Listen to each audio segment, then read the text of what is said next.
Today, as we're heading into a hot Father's Day weekend, we're on your side with just how long this near record-breaking heat could stick around. And we talk about the newest disaster response system from NASA and how it could help communities plan for extreme weather. WBRC Fox 6 News. First Alert Weather Extra starts now.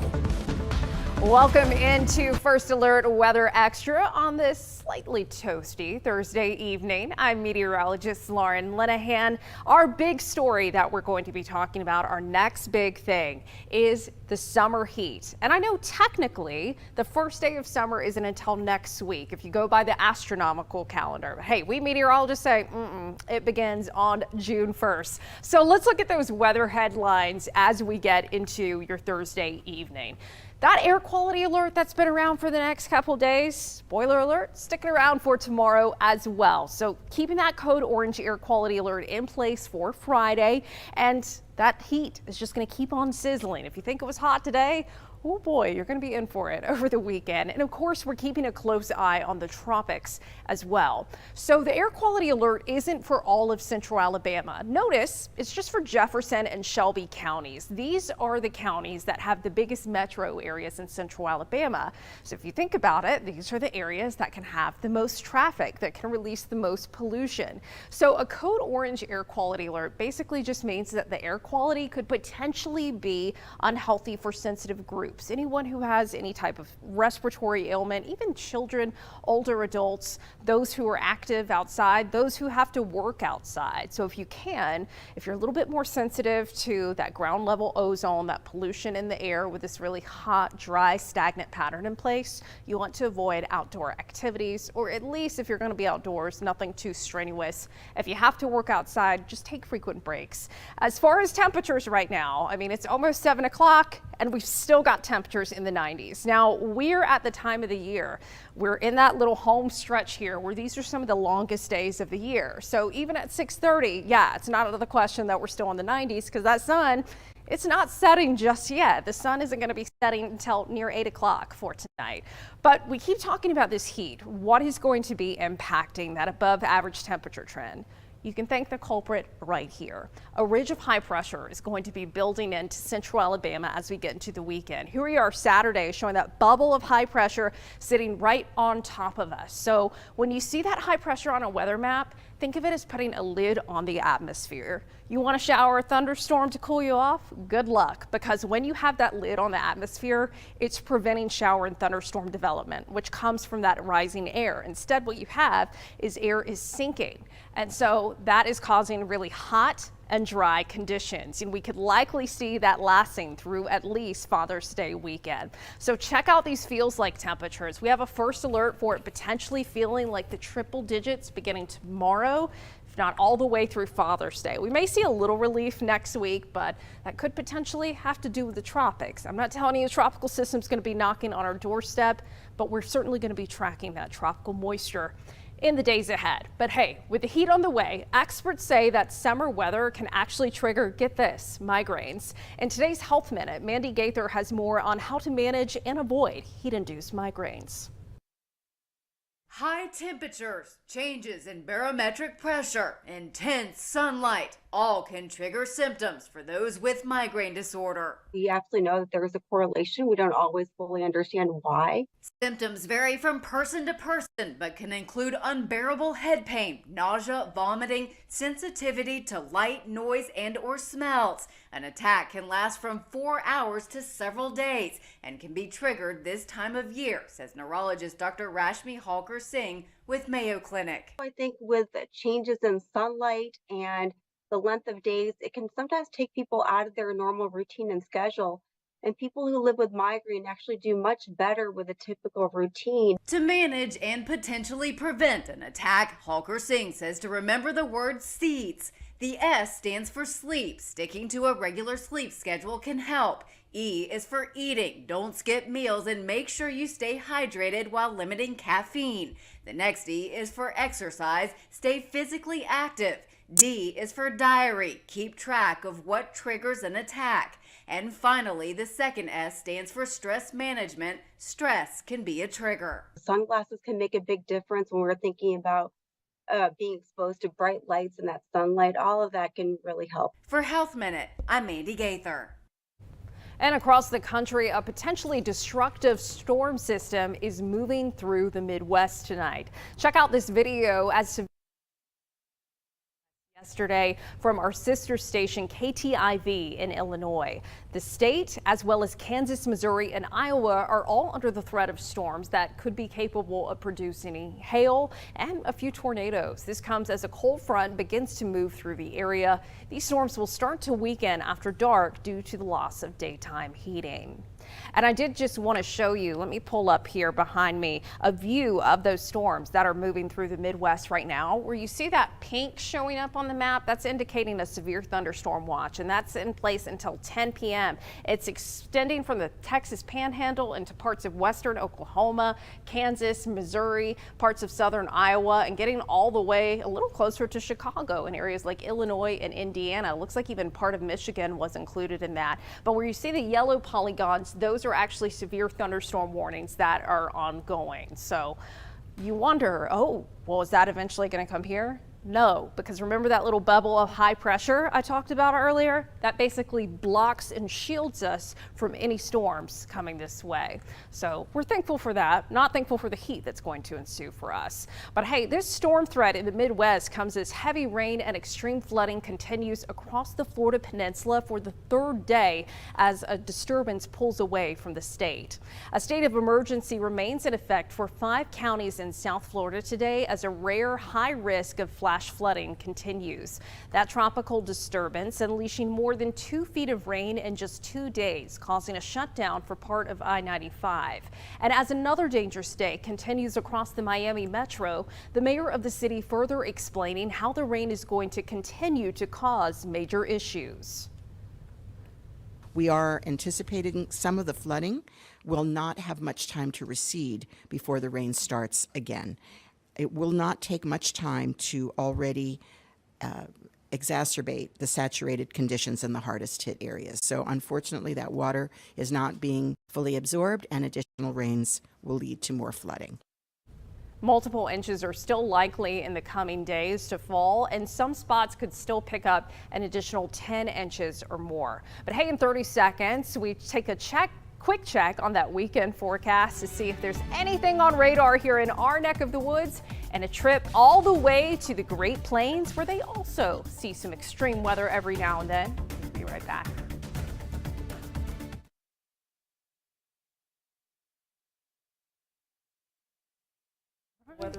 Is she here?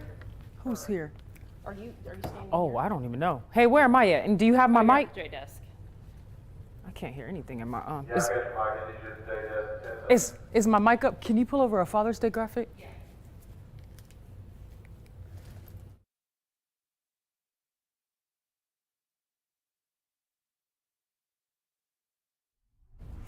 And the one thing this weekend is going to bring is the heat. So get ready for a hot weekend. We'll see those afternoon highs for your Saturday in the upper 90s, some of us mid 90s. And the same story goes for your Sunday on Father's Day. Mid to upper 90s. By your Sunday, there could be an isolated shower or storm. It's not looking very likely. Rain chances are minimal. But if there is a rain chance, it looks more likely for the second half of your Sunday. We'll see winds out of the east both Saturday and Sunday. But just get ready, because although the actual air temperatures say, hey, mid to upper 90s for an afternoon high, those feel like temperatures can easily be in the triple digits. So stay hydrated, take plenty of breaks, wear that sunscreen, but still enjoy the outdoors. But today, as we continue to talk about extreme weather across the country, I want to talk about this because Chief Meteorologist Wes Wyatt spoke with a storm chaser, Ryan Carty, about the experience he had chasing storms across the Great Plains and the Midwest. Well, we're so glad to be joined right now by Ryan Carty, a name that you've probably heard a few times here on Weather Extra. Ryan, so glad to have you here. You have sent some incredible storm photos from Tornado Alley and all around the country. You do a lot of tour work with Tornadic Expeditions, of course, out in the plains. You've got great visibility in those areas, but you also do a lot of chasing and storm spotting here in Alabama. We see a lot of your content. I remember the Selma Day. We had you right here talking to us on WBRC as that tornado moved through Alabama, so we certainly appreciate all you do to help us out. But you do a lot of work in Alabama. You're from Birmingport, but you also spend a lot of time this time of the year out in the plains, and man, you have had quite an adventure this year. Oh yeah, it's been busy.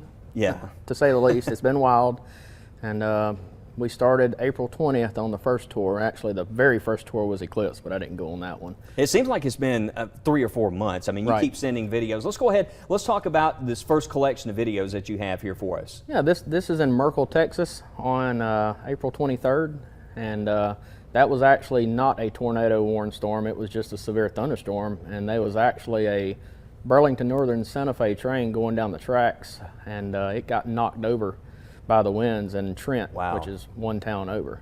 And we saw one video at one point where a train, it sustained the winds of a tornado. So that just kind of shows you the power of that severe thunderstorm that Right. moved through that area. And that's the aftermath. Wow.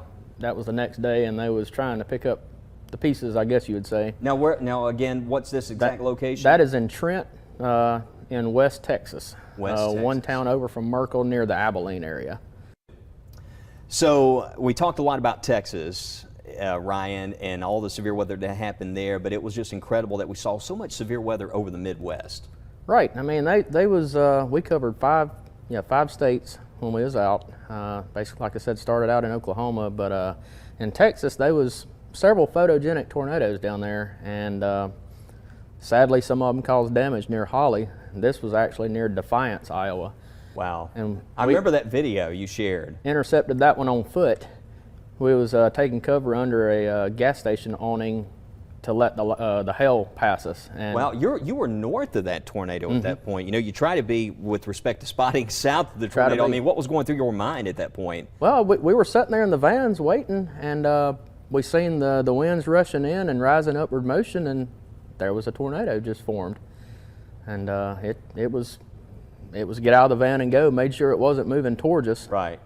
I noticed there you had a funnel cloud, and it's always important, you know, with respect to spotting. There's a big difference. A tornado is in contact with the ground, so Right. you felt rather safe in that Right. situation, right? Yeah, we intercepted that one on foot in Defiance. We was letting the hail come over us, and we seen the rising inward winds and the upward motion on the right side, and we said, nope, there's a tornado, and it wasn't even warned. I got on the chats and went ahead and reported it on the ground, and they went directly confirmed tornado on air about that. Some incredible video that he was able to capture there. But we have more incredible heat on the way for the weekend. We'll be telling you more about how it could feel as you plan any of those weekend plans and just enjoying the rest of your work week. Plus, we're taking you beyond the 7-day. Right here after the break, you're watching First Alert Weather Extra.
Welcome back into First Alert Weather Extra. It has been such a hot day, everyone, and it's still pretty warm outside. We're still seeing temperatures in the 90s for a lot of us. I was just out there and that sun is still beaming. Jefferson County 91 right now, 91 in Tuscaloosa, a good 90 degrees in Fayette, 90 in Marion County.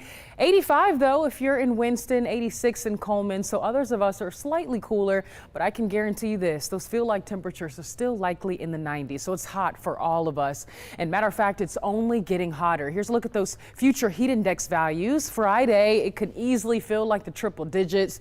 103 possible for a feel like temperature on Saturday, 103 on Sunday. As we bring in next week, it might be a little bit cooler outside, but still hot, guys. 99 for a feel like temperature on Monday, maybe in the lower 90s by next Tuesday, but a first alert for that dangerous heat as we approach your Friday and into your Father's Day weekend. We have been talking all about it, and we just want to warn you guys, be careful as you're outside and practice heat safety. Drink plenty of water, wear that sunscreen, take breaks, make sure that you're just recognizing any symptoms that you may be feeling. If you're doing any strenuous outdoor activities and you feel dizzy, lightheaded, go inside, get into some air conditioning or a cooler area so that you can cool off. So the hot temperatures aren't going anywhere, and neither is that air quality alert. This is in effect now, not just today, but again tomorrow for your Friday for both Jefferson and Shelby County. Please, once again, if you are a sensitive person to poor air quality, maybe you have asthma or some kind of respiratory illness, take your time outdoors and maybe even just limiting your time outdoors just a little bit. Avoid any strenuous outdoor activities and take frequent breaks is another way that you can protect yourself with the poor air quality. And the reason why we're seeing these air quality alerts in effect is because ozone levels in our atmosphere, and of course Shelby and Jefferson County are some of our larger urban areas, you start to have more emission gases in the atmosphere that increase our ozone levels, and when those gases mix with the sunlight, that's why we get higher ozone levels, and that's exactly why that air quality alert is in effect. So take your time tomorrow, not just because the air quality is low, but take your time because it's going to feel hot. Okay, don't do too much outdoors, especially if you are sensitive to the extreme heat. It's going to be dangerously hot again tomorrow. I'm just re-showing this to reiterate just how hot it's going to be as we approach your weekend. We may see a little bit of heat relief as we bring in next week, but I want to talk more about that. Here's a look at that super 7-day forecast. Notice those afternoon highs in the 90s as we bring in next week, but we could see maybe an isolated shower or storm around for you on Father's Day. On Sunday, here we are Sunday evening, but I do think we'll have a greater chance to see a shower or storm by next Monday. Rain chances as of right now are still very minimal, so we're not looking at major heat relief in our forecast, and we're staying in the 90s as we approach next week. But now it's time to go beyond the 7-day, guys, because we just want to know how long this heat is going to last. Lauren, I am so tired of sweating the moment I step outside. Oh, yeah. How does our forecast look beyond the 7-day? And you know what's worse is we have to walk up that hill. Ooh. That hill Don't here talk at about Red Mountain. Yeah, we just happen to have our station on top of a mountain. So yeah, the walk into work definitely induces the sweat. When can we see a little relief? Well, Tania was hinting actually within the 7-day forecast, maybe by Monday, and that could have to do with the tropics. So as far as the tropics, we're watching this disturbance over Florida that has a low chance of development, that same one that's been bringing some dangerous flooding to Miami. But we also want to watch over the next 7 days for possible development, a medium chance in the southwest Gulf of Mexico in the Bay of Campeche. Now, if any tropical system were to develop, it looks like it would stay to our south. But outside of any tropical development, what about the temperatures? It still looks like 8 to 14 days from now, from June 21st to 27th. Hate to break it to you, Tania, it is still looking hot with above average heat in the forecast because we're getting into the middle of the month, and it looks like as we get later into the month, it still could be hot. But what about those rain chances? Could we be impacted by the tropics? You'll see from June 21st to 27th, there is the possibility of above average precipitation in central Alabama, and that could very well have to do with some tropical moisture. So let's look ahead. Here we are next Friday, June 21st. That tropical system we were mentioning that could develop in the Gulf of Mexico, that would have already been impacting parts of Mexico by then. So we have to watch for any additional development. So this is showing the possibility of next Friday, maybe a few showers and storms back in the forecast because we see tropical moisture trying to move towards the Gulf Coast. Now, does that mean beyond the 7-day, by next weekend, we could be dealing with development in the Gulf? It's not out of the question, but it's certainly not set in stone either. What we are seeing are signals or trends that would support more moisture in the Gulf of Mexico that could potentially move inland next weekend and support a better chance of rain by then. So it's something we're going to be watching. If we did see an issue or a pattern where more tropical moisture set up, that could end up influencing more rain chances in the forecast, which would up that chance of precipitation beyond the 7-day. But, you know, we always spend our time here in central Alabama, here with the First Alert Weather Team, looking tirelessly over weather models to make your forecast. But get this, NASA is using their eyes in the sky to protect communities from the impacts of natural disasters. Washington correspondent Ryan Henson explains why the disaster response coordination system is pretty perfect. You piece all this together, we're in a climate crisis. The World Economic Forum named extreme weather as the leading threat over the next decade to global well-being. NASA's Disaster Response Coordination System advances science and builds tools to help communities make informed decisions for disaster planning before, during, and after severe weather strikes. The DRCS has 3 main goals. Number 1 is to advance data to support response needs. Number 2 is to make sure there's effective coordination and engagement habits. And the third, to make sure that data gets to families in harm's way. The DRCS funds projects that advance the use of Earth observations to support decisions in real time. The program uses all of NASA's resources that leverages earth science, tech, and experts to build credible information for leaders on the ground. NASA has helped when these floods have submerged the southern region of Brazil, and we captured from our data not only the extent of the flooding, but also the depths of the waters. 10% of the population lives in low-lying regions and are exposed to climate change, according to the experts. During a conversation, leaders of disaster relief agencies expressed excitement about bridging boots on the ground to valuable scientific data. The impacts from severe storms have been responsible for 150 to 250 deaths per year in the U.S. At the end of the day, we're all here to save and sustain lives. It's a one-stop shop for game-changing data. Reporting in Washington, I'm Ryan Henson. And we'll have a final look at Weather Extra after the break.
Welcome back into Weather Extra, and time to show off those weather photos. Emma Hall sent this one in. This is a sunset at Pepper Place. Lauren, what do you think? That's gorgeous. And oh, that's pretty too. I love this shot from Sharon Gill. This actually isn't from here in central Alabama. This is up at Theodore Roosevelt National Park. I think it's in North Dakota. Ooh. So you're like, oh, well, we don't live in North Dakota. Well, I didn't ask. I want y'all to send in photos from your vacations, right? Yes, it's the perfect time to do so. So many trips planned this summer, not for myself, but I know many people out there. Well, hey, you got to have your honeymoon in Puerto Rico. I still am living vicariously. Oh, girl. For those pictures. So cute. But yeah, I'm trying to plan the honeymoon myself. So. Oh, yeah. Ooh, Puerto you'll Rico. enjoy it. We may be seeing you soon. Maybe Shinty can get us the hookup like she did you. Oh, yeah. Just send us in your photos so we can show them on Weather Extra. Oh, we got you.